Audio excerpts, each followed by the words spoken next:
All right, so we're back for another installment of our online Bible study. This time we've been going through the book of Ruth. So we spent a couple of weeks, going through the little book of Jonah in the Old Testament, which I thought was fun. And you can find that on our YouTube channel, but also going back to the book of Ruth. It's 4 chapters long and a very kind of short story, but very powerful story. And we talked some last week a little bit about the differences between the two books in that. With Jonah, we see God speaking and how Jonah reacts and whether there's disobedience or obedience. And the love of God is there and compassion of God is there, largely in how it's applied to the Ninevites.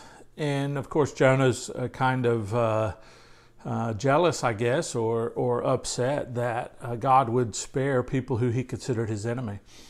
And there's a dynamic in that story of how do people in God's favor treat other nations. Same thing appears in the story of Ruth, because we know that Naomi and her husband and they went off into a different land because of the famine. And they pick up Ruth, who is not an Israelite. She is a Moabite, and so from Moab, or Moabitess. And so how do people treat her now that she's in her own land? That's no big deal. But now that they're traveled back to Bethlehem, that region, how is she going to be received as an outsider? So much of the Bible, in how it tells us how to respond to people, uses the same equivalence that we do today, in that oftentimes we treat people who are of us, people who are one of us, people who are a part of our group in one way, and we're tempted as human beings to treat people from another group in a different way. And God tells us from the beginning that our blessings are to benefit others. Our blessings are to bless all the families of all nations, is how it says in just a minute. So how do we interpret that and how do we understand that? We get a prime example of that today in the book of Ruth, chapter 2.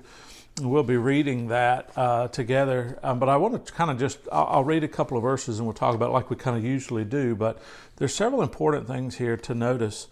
Now, Naomi had a relative of her husband. She's back in her land, and there's a relative who was a worthy man of the clan of Elimelech, whose name was Boaz. Okay, Boaz is an important figure in this time. He is the successful person. He is the one who can help out poor Naomi and poor Ruth, who have very little, if anything, at this moment. And so it says, Ruth, the Moabite, said to Naomi, "Let me go to the field and glean among the ears of grain after him in whose sight I shall find favor." And so Naomi said to her, "Go, my daughter."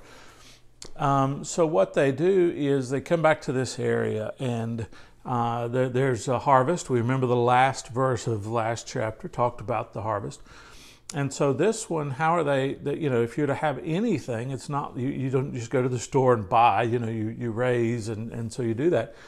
It's harvest time, and there were a lot of people who try to benefit from the harvest. Obviously, the person whose field they owned the field, and they were entitled to a portion. They would hire servants, and the servants would go out and glean. But built into the law of God, going back to the book of Leviticus and Deuteronomy, twice in Leviticus and again in Deuteronomy, when it was harvest time, God's law, God's word built in generosity to others.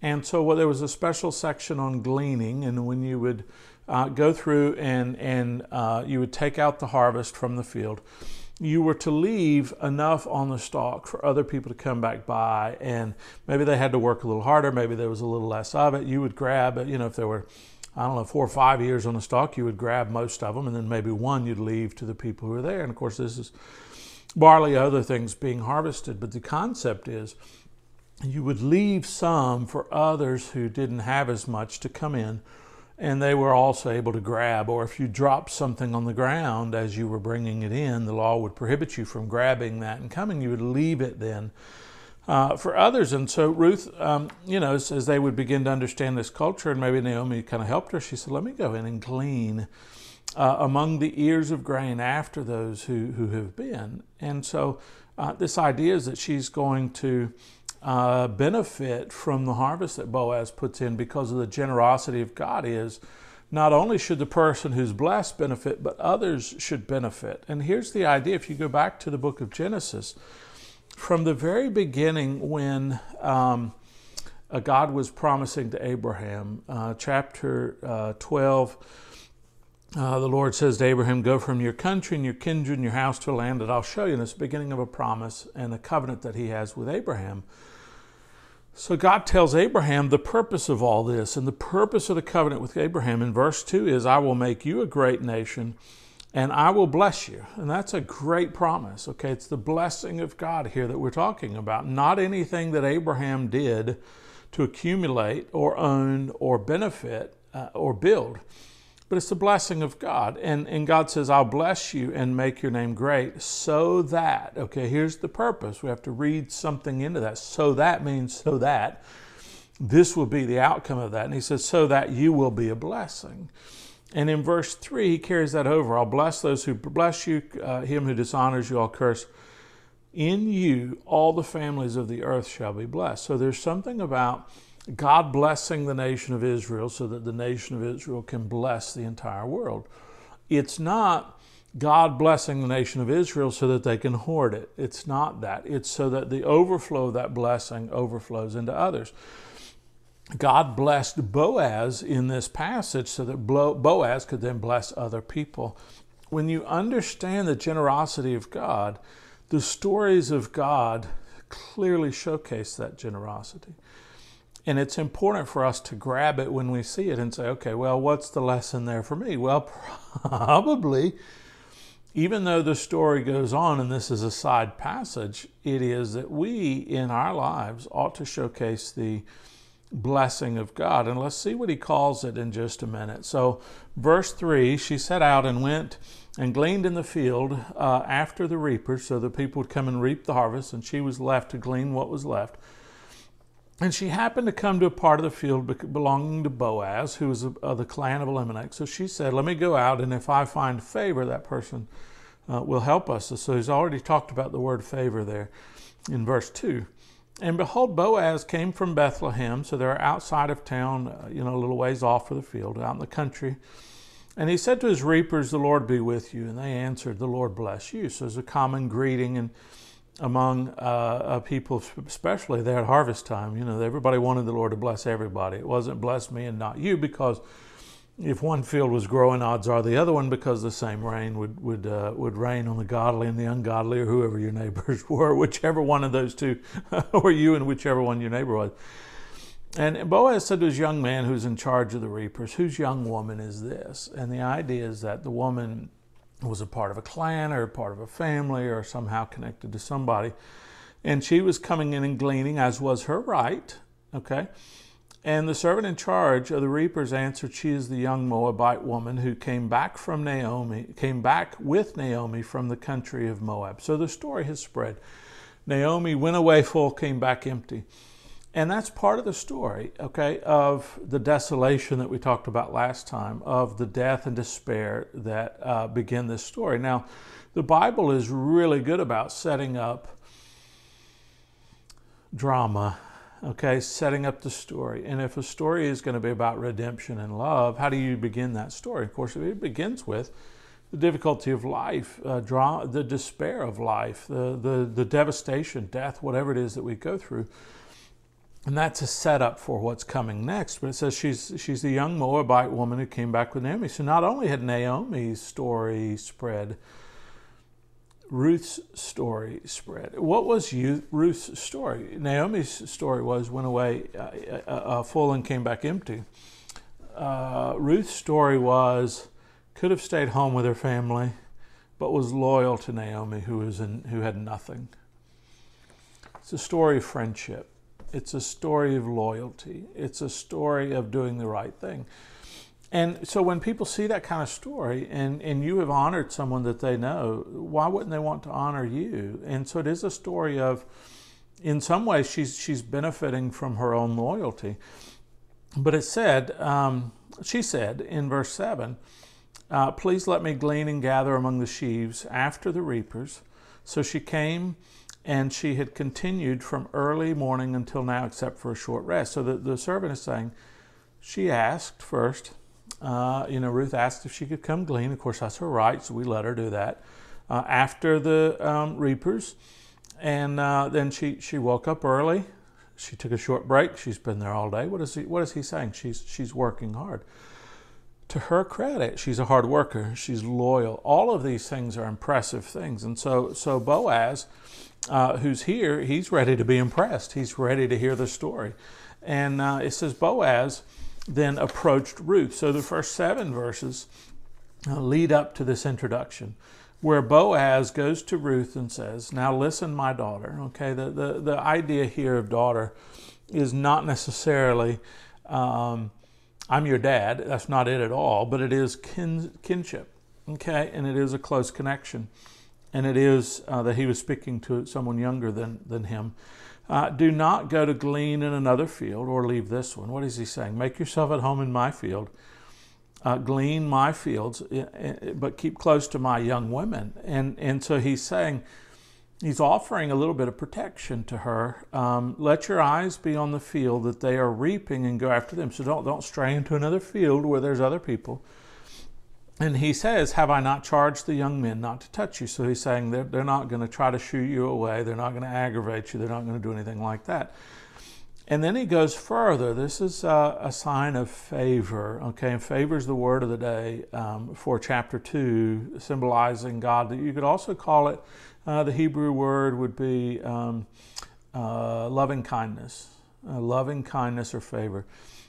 When you're thirsty, go to the vessels and drink what the young men have drawn. So the men, they go get water, they bring it back. The young ladies who are out in the field all drink that when they're thirsty. It's really a sign of favor. And Ruth recognizes that instantly. And she said that's what she was looking for in the first place, chapter 2, verse 10. Then she fell on her face, bowing to the ground, and said to him, why have I found favor in your eyes? Okay, why are you showing loving kindness to me? That you should take notice of me since I'm a foreigner. And she even says, hey, listen, this place, even though it's built into the law of God, famine has done an interesting thing to their culture. Famine means that a lot of people were stingy instead of generous. That may have been the reason why the famine came in the first place. But she's saying, I'm a foreigner. You wouldn't treat me like that. You wouldn't say my daughter. You wouldn't allow me to drink. You would shoo me off so that you could have all of it. Even though the Bible clearly says to leave to allow gleaning, the famine of the land had really changed the culture of that. And Boaz recognizes that. And Boaz answered her, all that you've done for your mother-in-law since the death of your husband has been fully told to me. So there's the indication that she's been loyal, and that's the thing that he sees that he wants to honor. It says, how you left your father and mother and your native land and came to a people that you did not know before. That is striking. When we do the right thing at the right time, people notice. If we want favor in the world, and we think that we're going to attract God's favor by not carrying out God's law, but by being stingy, we're not. Favor attracts favor. Loving kindness towards one person attracts loving kindness from another person. And I don't mean money attracts money. I mean doing the right thing attracts other people doing the right thing. And so it's important that we showcase the things that God has called us to showcase for the whole point of finding out, because the people who honor that will honor that. In verse 12, the Lord repay you for what you have done, and a full reward will be given to you by my Lord, the God of Israel, under whose wings you have come to take refuge. So God is a God of refuge. And Boaz says, listen, you've not just found my favor, you've found God's favor, because God's going to repay. But he's indicating that he thinks that she is due something for the way that she followed her mother-in-law. He's also indicating that he realizes that his possessions are God's to divvy out that. So he doesn't necessarily owe, but God will repay what she has done. And that's a scriptural kind of concept. And he's saying that it's okay if God uses him to repay. So his assets, his land, his harvest is in many ways for him up to God to distribute. many of us don't share that sense of ownership with God. What's mine is mine, and what's yours is yours. What's mine I accumulated, not was blessed with by God. What's mine is something I worked hard for. That's not the way from Abraham on that as Christians we were taught to understand ownership, okay? What's mine is God's, and what's mine is a result of the blessing of God on my life. And so if God says to me, give, be generous, then I can, because whatever it is that I give away, God has the ability to bring back to me. And it's interesting that that's the way that's going about it. And so then verse 13, she says, I have found favor in your eyes, my Lord. For you've comforted me and spoken kindly to your servant, though I'm not one of your servants. So she's saying, I appreciate that, and I'm willing to be a servant. You know, what would it be? What would it look like for me to be a servant, maybe? And so later in the day at mealtime, Boaz says to her, come here, eat some bread, dip your morsel in the wine. And that's the way they would do it. So she sat beside the reapers, and he passed to her roasted grain, and she ate until she was satisfied. And she had some left over, and this is the idea of leftovers and enough. Now, it's a step away from there was a time when they had nothing. So this is God improving the situation. I don't want you to think that it happened instantly either. They had the whole journey from Moab back to Israel. And then it's been some time that they're back in Bethlehem before this all works out. But God allows her to eat until she has leftovers. And then, verse 15, when she rose to glean, Boaz instructed his young men, saying, let her glean even among the sheaves. Do not reproach her. And also pull out some bundles for her and leave it for her to glean, and do not rebuke her. So, typically if somebody were coming along right too far close behind you, you would say, hey, get back a little when we're done. And then some of the people were even too greedy to let some of the things that had fallen in the first pass, they go second pass. Then maybe somebody could come, well, there's almost nothing left. So what he's saying is make sure there's some left. Even when you've bundled it up, drop some on purpose, accidentally on purpose. And when she comes to get it, let her go and do not rebuke her. And so even she's allowed to glean among the sheaves before they've been reaped. And so this section is really a strong sense of generosity and a strong sense of favor from Boaz to her. So 17 and 18, so she gleaned in the field until evening, and then she beat out what she had gleaned, and it was about an ephah of barley. So I read somewhere the conversion, somewhere around 22 liters, I guess would be a little bit better. So a 2-liter bottle, maybe be about 11 liters. And so that's a good amount. She took it up and went to the city. She worked from morning with a short break all the way into evening. Went back to her mother-in-law, and her mother-in-law saw what she had gleaned. Now, two things are going to dawn on her mother-in-law. Number one, that's too much for somebody gleaning. And then number two, who was responsible for you getting too much? And so she brought it out and gave her also the food that she had left over from being satisfied. So she had some lunch, ate all she wanted, brought Naomi back the lunch, leftovers, and all of this. And verse 19, her mother-in-law said, where did you go today? Where were you gleaning? Where did you work? And then she said, blessed is the man who took notice of you. And so it was obvious from that moment that the amount that she brought in was a recognition of a signal of favor. So she told her mother-in-law with whom she had worked and said, the man's name with whom I work today is Boaz. And Naomi said to her daughter-in-law, may he be blessed by the Lord. Again, there's the blessing of God, which leads to the ability for us to show favor. Whose kindness has not forsaken the living or the dead. And Naomi said to her, this is an important verse, an important statement. This man is a close relative of ours, one of our redeemers. So the idea in the Old Testament is if somebody was struggling, you could go to somebody close in your family and they could redeem you out of a situation. Here, Boaz is the kinsman redeemer. That's the sign of Boaz. And it's something that we'll develop as we continue to move on. Ruth the Moabite said, besides, he said to me, you shall keep close by my young men until they have finished the harvest.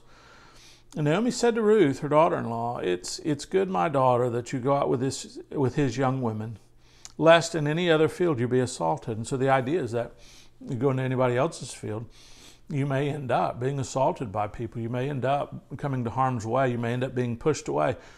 Again, the culture that God demanded in his law wasn't around that much anymore. And so she kept close to the young woman of Boaz, gleaning until the end of the barley and wheat harvest, and she lived with her mother-in-law. So there's wonderful favor here, wonderful sense of what God is doing.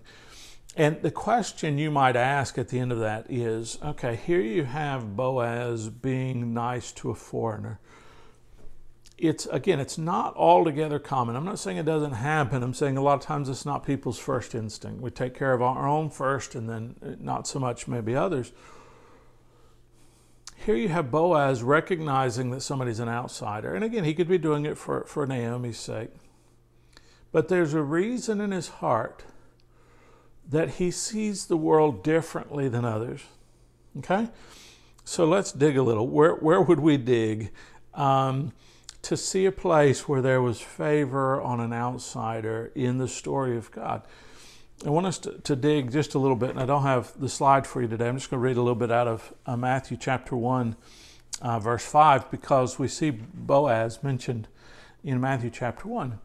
Matthew chapter 1, the beginning of several of the Gospels, at least a couple of them, were the genealogies. Matthew and Luke have genealogies of Jesus. It's a gospel of Jesus. Where did Jesus come from? Who was his heritage? Who are the people involved there? And what we see is in verse 5, Salmon is the father of Boaz and it indicates Boaz's mother. And so we might not be familiar with this, but the book that we're in, Ruth, is not too far after the book of Joshua. In the book of Joshua, as people are leaving and they go around to the different cities, and there's one particular one where there's a woman who helps out the spies in the story of them going into the promised land. And the woman we might know by the name of Rahab, who helped the spies and then was saved, but she put a scarlet line out of her window, and then when the army came in, they noticed spare Rahab and her family. If you look at the story in Matthew chapter 1, Salmon, the father of Boaz, by Rahab. So Rahab is Boaz's father. Rahab, one of the four women in the genealogy of Jesus. We were introduced to the second one. We just don't have the full story yet, so we're getting there. I can't even read the rest of that verse. But Boaz is the father of Obed, and Obed the father of Jesse, Jesse the father of David. And so what we see, Boaz, kinsman redeemer, the one who honors those who the Lord honors, the ones who's generous with those, is a great-grandparent or great-great-grandparent of Jesus, of King David, who would be great-great-grandparent in the line of Jesus. Wow. Okay. So what we see here is Boaz, because of his mother, knows exactly what it's like for God to show love to outsiders and benefit them in some way. And so what I think is the important lesson here, and we'll dive into it because the story's not fully told yet. This is the first half of the book. Generosity. Showing favor, receiving blessing from God and then blessing others through loving kindness or favor is biblical. A lot of times that's how we are blessed, is through the blessing of others. That's how we are to bless. We're blessed to be a blessing. And so we carry over themes from Abraham, we carry over themes from the law, we carry over all those things. Right now you say, well, chapter 2 is a woman who went out and she was able to glean some harvest from somebody's field. There's much more going on there. We'll find out more about that next week. But so far, so good. And so far, we see a turnaround from these two women who have nothing to God is getting ready to provide, but how does he do it? How is God getting ready to provide? So I look forward to seeing you again next week. Thank you for coming this week. There are going to be some study questions. One of them might seem redundant in that the first study question last time was, if you could describe the love of God in a word or phrase from chapter 1, what would it be? This one's chapter 2, so don't think that I forgot to switch out the questions. It's just similar. It's just another chapter. But I think God shows his love in this passage. And so, you can go through those study questions. Anyway, it's good to see you again and through this camera, and I look forward to seeing you again next time.